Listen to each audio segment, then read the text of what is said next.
कौन है आकाश आनंद? आप आकाश आनंद को नहीं जानते? नहीं। तो दिल्ली में जब चर्चा होती थी तो काशीराम जी के नाम के बगैर प्रधानमंत्री पद की चर्चा नहीं होती थी।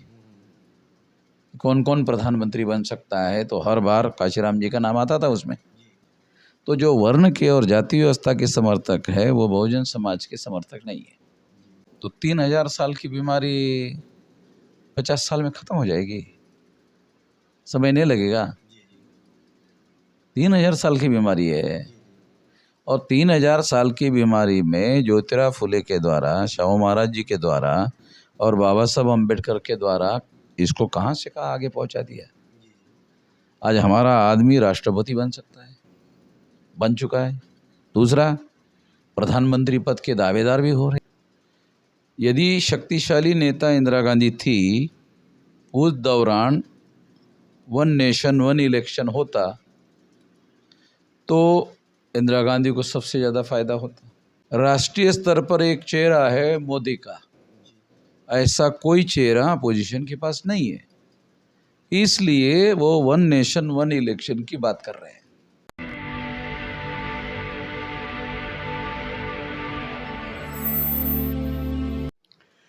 जय भीम। मैं मेवालाल और आप देख रहे हैं बहुजन समय।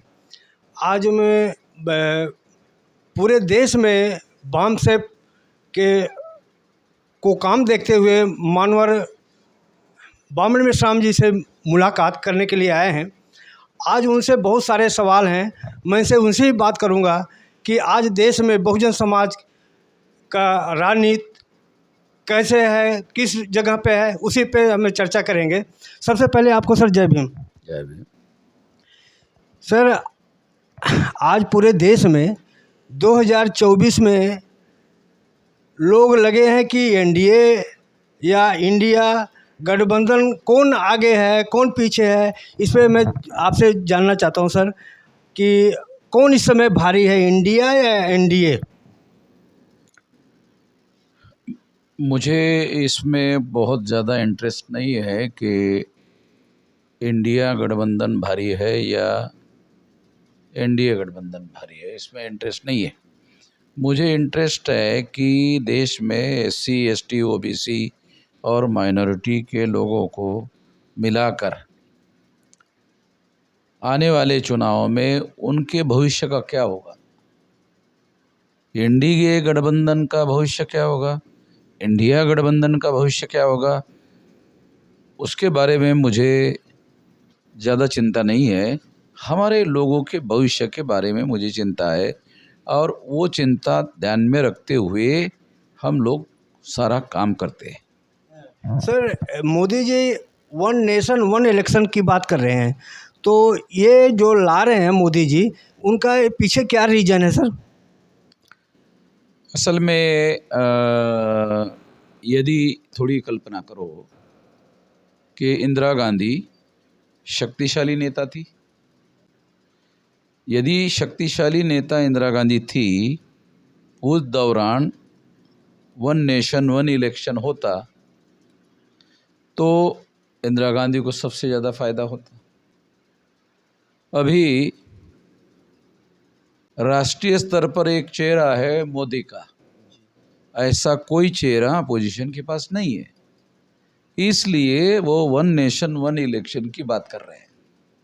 क्योंकि जब राज्य के लेवल पर चुनाव होता, स्टेट के लेवल पर जब चुनाव होता है, तो भाजपा और मोदी को मुख्यमंत्री के तौर पर दूसरा चेहरा देना पड़ता है, और जब वो दूसरा चेहरा देना पड़ता है तब उनकी रणनीति जो है वो फेल हो जाती है। इस बात को ध्यान में रखते हुए उन्होंने कि मोदी के ही नाम पर सारे देश भर में चुनाव हो, राज्यों का भी चुनाव और देश का भी चुनाव। देश का चुनाव जब मोदी के चेहरे पर होता है तो उनको फ़ायदा होता है, मगर राज्यों के चुनाव में फ़ायदा नहीं होता, क्योंकि दूसरा चेहरा आता है। वो लोग केवल मोदी के नाम पर चुनाव लड़कर जीतना चाहते हैं।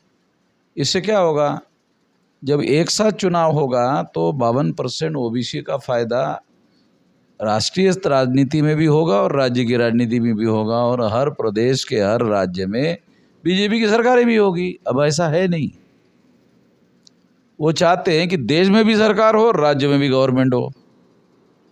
ये रणनीति के तहत ऐसा हो रहा है। सर जैसे कह रहे हैं कि हम खर्चा कम करने के लिए ऐसा हम कर रहे हैं कि बार बार चुनाव होते हैं, इससे खर्चा कम हो जाएगा। अगर एक साथ लोकसभा का और विधानसभा का चुनाव होता है तो लोकसभा के चुनाव के लिए जो खर्चा होता है, क्या वही खर्चे पर विधानसभा का भी चुनाव होगा? ये जो तर्क है ये लॉजिकल नहीं है। विधानसभा का चुनाव अलग नहीं करना पड़ेगा, उधर कैंडिडेट अलग नहीं रहेंगे, उधर प्रचार के लिए मशीनरी लगानी पड़ेगी, चुनाव आयोग को लगानी पड़ेगी और सरकार को करनी पड़ेगी, तो उसका खर्चा अलग नहीं होगा। ये तर्कसंगत बात नहीं लगती मुझे। सर यूनिफॉर्म सिविल कोड ला रहे हैं ये, तो क्या इसमें मुसलमानों को टारगेट कर रहे हैं क्या, आपको लगता है सर? उनका मकसद ऐसा था, मगर मुसलमानों ने मैदान में उतरकर इसका विरोध करने का काम नहीं किया, इसलिए आरएसएस भाजपा की रणनीति विफल हो गई। मुसलमानों ने समझदारी से काम लिया। वो इसके विरोध में मैदान में उतरते तो हिंदू के नाम पर, हिंदू मुसलमान का ध्रुवीकरण होता है, तो हिंदू के नाम पर भाजपा और आरएसएस को फायदा होता।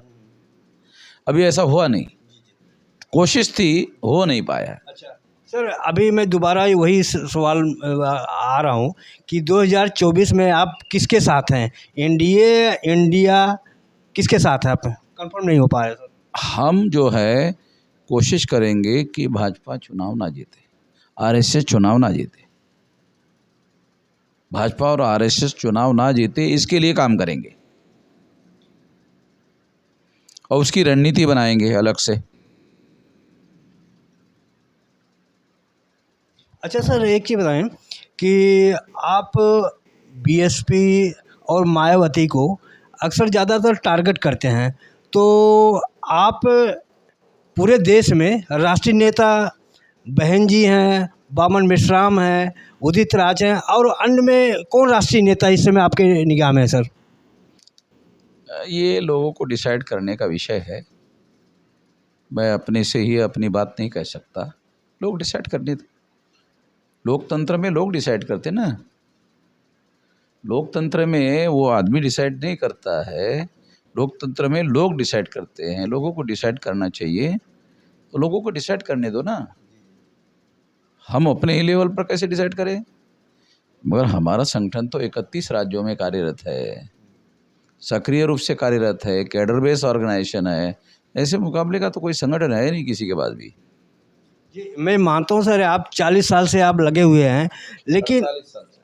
48 साल से आप लगे हुए हैं, लेकिन सर बहुजन समाज जो है अभी भी पंगु बना हुआ है सर। तो 3000 साल की बीमारी 50 साल में ख़त्म हो जाएगी, समय नहीं लगेगा। 3000 साल की बीमारी है, और 3000 साल की बीमारी में ज्योतिराव फुले के द्वारा, शाहू महाराज जी के द्वारा और बाबा साहब अम्बेडकर के द्वारा इसको कहाँ से कहाँ आगे पहुँचा दिया। आज हमारा आदमी राष्ट्रपति बन सकता है, बन चुका है। दूसरा, प्रधानमंत्री पद के दावेदार भी हो रहे हैं। तो इसका मतलब मामला तो कहाँ से कहाँ पहुँचा दिया हमारे महापुरुषों ने। तो अब हम लोग इस बात को रियलिटी में कन्वर्ट करने की दिशा में आगे बढ़ रहे हैं, संगठित शक्ति बनाने में लगे हुए हैं। सर एक सवाल है सर कि ये चंद्रशेखर भीम आर्मी है, आपके निगाह में कैसे काम कर रहा है सर? मैं किसी नेताओं पर किसी प्रकार की कोई कमेंट्री नहीं करना चाहता। अच्छा वो अपने अपने काम से आदमी आगे बढ़ता है। अच्छा, आकाश आनंद जो है ये बीएसपी का झंडा आगे बुलंद कर सकते हैं आपके निगाह में? कौन है आकाश आनंद? आप आकाश आनंद को नहीं जानते? नहीं, कौन है? बहन मायावती के राष्ट्रीय नेता हैं, उनके भतीजे हैं आकाश आनंद। अच्छा, ये तो मैं नहीं जानता। मतलब मायावती ने डिसाइड कर लिया कि वो उसका खेल ख़त्म हो गया। आकाश आनंद को उसने ला कर के उसने ये मान लिया कि उसका खेल ख़त्म हो गया, ऐसा मान लिया बहन जी ने। अगर उसने आकाश आनंद को लाया तो इसका तो मीनिंग ये निकल रहा है कि बहन जी ने मान लिया कि उसका खेल ख़त्म हो गया। हो गया क्या? मुझे तो पता नहीं। तो आप कैसे बहुजन समाज बनाने का आप क्या क्या प्लानिंग, बहुजन समाज बनेगा कैसे सर? देखो, बहुजन समाज बनाने का मतलब है वर्ण विहीन और जाति विहीन समाज का निर्माण करना। तो इसके लिए वर्ण के आधार पर, जाति के आधार पर हमारे लोगों को तोड़ा गया। तो बाबा साहब अम्बेडकर ने संविधान में समता, स्वतंत्रता, बंधुता और न्याय पर आधारित समाज और राष्ट्र का निर्माण करने के लिए ये चतुसूत्री दिया है। इसके लिए हम काम कर रहे हैं। हम इस आधार पर समता, स्वतंत्रता, बंधुता और न्याय पर आधारित समाज निर्माण करेंगे। वर्ण और जाति के आधार पर ब्राह्मणों ने बनाया, हम समता, स्वतंत्रता, बंधुता और न्याय पर आधारित बनाएंगे। इसके लिए काम कर रहे हैं। अच्छा सर, आप पूरे देश में घूमते हैं, तो महाराष्ट्र में प्रकाश राव अम्बेडकर और वामन मिश्राम, ये सब जितने बहुजन नेता हैं, क्या वहाँ पर बहुजन सरकार बन सकती है सर? जनता को इकट्ठा करना जरूरी है। जनता को इकट्ठा करने से काशीराम जी ने प्रयोग करके यूपी में सरकार बनाई ना। जब सरकार बनाई थी तो दिल्ली में जब चर्चा होती थी तो काशीराम जी के नाम के बगैर प्रधानमंत्री पद की चर्चा नहीं होती थी। कौन कौन प्रधानमंत्री बन सकता है, तो हर बार काशीराम जी का नाम आता था उसमें। इस लेवल तक मूवमेंट बढ़ाया था ना हमने। तो अब तो बहुत बड़ा संगठन हमने बना लिया है। आने वाले समय में ये चर्चा बहुत बड़े पैमाने पर आगे बढ़ेगी। अच्छा सर, एक चीज़ आप ये बताएं कि जैसे राम, कृष्ण, लव कुश, वाल्मीकि, इनको सभी को जातियों से जोड़ा गया है, तो आपको क्या लगता है जोड़ने का पीछे क्या कारण हो सकता है सर? क्योंकि ब्राह्मण लोग जो है, ये जितने भी नाम आपने गिनाए हैं, ये वर्ण के समर्थक है, जाति के समर्थक है। इसलिए जातियों के साथ इनको जोड़कर समर्थन लेने की कोशिश की गई है। मगर ये वर्ण व्यवस्था के समर्थक है, ये जाति व्यवस्था के समर्थक है। तो जो वर्ण के और जाति व्यवस्था के समर्थक है वो बहुजन समाज के समर्थक नहीं है। हमें इससे सावधान रहना चाहिए। ये ब्राह्मणवाद के पुर्जे है, ये ब्राह्मणवाद के पुर्जे है, तो इनसे सावधान रहना चाहिए, जागृत रहना चाहिए। हमारे नायक जो है वो ज्योतिराव फुले है। राम हमारे नायक नहीं है, कृष्ण हमारे नायक नहीं है। ज्योतिराव फुले है, चाऊ महाराज है, बाबा साहब अम्बेडकर है, काशीराम जी है, ये हमारे नायक है। राम कृष्ण ये हमारे नायक नहीं है। ये तो ब्राह्मणवाद के पोषक है, ये ब्राह्मण धर्म के पोषक है। इससे हमारे समाज का सत्यानाश हुआ, गुलाम हो गए हमारे लोग। अब तो ये इन महापुरुषों ने इनको इसके बारे में बहुत जागृत कर लिया है, हम भी उसी में लगे हुए। लेकिन आज भी बहुजन समाज उनके चंगुल फंसता जा रहा है सर। बार बार आप लोग इतना जागृत करते हैं, लेकिन अंत में वो उन्हीं के पाले में जाके बहुजन समाज जा रहा है सर। नहीं, जागृति बढ़ रही है, जागृति बढ़ रही है। अभी उधर जाने वाले लोगों की संख्या धीरे धीरे घट रही है। मैं देखता था कि ये कावड़िए बहुत ज़्यादा होते थे, अभी इतना दिख नहीं रहे। पहले बहुत होते थे, बहुत लंबी लाइन लगती थी, तो अभी 2-4-5% रह गए। तो ये लगातार बढ़ रहा है जागरण। जागृति बढ़ने से काम होगा। हमको जागृति पर ध्यान देना चाहिए, हमें संविधान पर ध्यान देना चाहिए, हमें संविधान के अधिकार हासिल करने पर ध्यान देना चाहिए, हमें संगठित शक्ति निर्माण करने पर ध्यान देना चाहिए, और संगठित शक्ति के बल पर हमें समता, स्वतंत्रता, बंधुता और न्याय पर आधारित समाज और राष्ट्र का निर्माण करना चाहिए। यही बाबा साहब अम्बेडकर ने संविधान में लिखा है, यही काम हमको करना चाहिए। सर एक बयान अभी शाम और शाम के पीछे पड़ने से कुछ नहीं होना यार। अच्छा सर, अभी एक स्वामी प्रसाद एक बयान दिया है कि हिंदू धर्म मिथ्या है, हिंदू धर्म कुछ नहीं है, तो उन पे बहुत लोग टारगेट कर रहे हैं कि ये स्वामी प्रसाद मौर्य गलत बोल रहे हैं। आपका क्या कहना है सर? मैंने जब अपना भाषण हमारे अधिवेशन में दिया उसके बाद स्वामी प्रसाद जी ने बोला, ये पहले मैं बोला। अखबार वालों ने स्वामी प्रसाद मौर्य के नाम पर अखबार में खबर छापा और अखबार वालों ने थोड़ा सा लिया, मेरा घंटे भर का है, तो थोड़ा देख लो, आपने देखा नहीं होगा। उसके 8 दिन 15 दिन पहले का है। वो क्या है? हिंदू धर्म नहीं है, हिंदू धर्म ब्राह्मण धर्म है। और ब्राह्मण धर्म क्या है? तो बहुजनों को गुलाम बनाने की साजिश है। हिंदू धर्म नहीं है, हिंदू धर्म ब्राह्मण धर्म है। ब्राह्मण धर्म हमारा थोड़ी, तो ब्राह्मणों का है। तो स्वामी प्रसाद जी ने जो कहा वो आधा कहा, आधा छोड़ दिया है। वो सारा 100% तो हमारा कहा हुआ है। आपको चाहिए तो मेरा सुन लेना। अच्छा, जैसे उनसे पूछा गया कि जब बुद्ध थे तो बुद्ध के पहले क्या था, तो उन्होंने कहा वैदिक धर्म था। अखबार वालों ने शायद छापा होगा। उनका बयान सुना था सर। मैंने नहीं सुना, इसलिए जब तक मैं नहीं सुनूंगा तब तक मैं ये नहीं कह सकता। क्यों? वैदिक धर्म ब्राह्मणों ने बनाया है। ब्राह्मण सिंधु घाटी सभ्यता के विकास 1000-2000 साल के बाद आए, तो पहले केवल वैदिक धर्म था, ये मौर्य जी ने कहा होगा, इस पर मेरा विश्वास नहीं है। सिंधु घाटी की सभ्यता तो पहले है ना, उसके 1000, 1500, 2000 साल बाद में ब्राह्मण भारत में आए, विदेश से, यूरेशिया से, और उनके आने के बाद वैदिक धर्म बनाने की कोशिश की। वेद में तो वर्ण व्यवस्था है, वैदिक धर्म ही तो वर्ण धर्म है।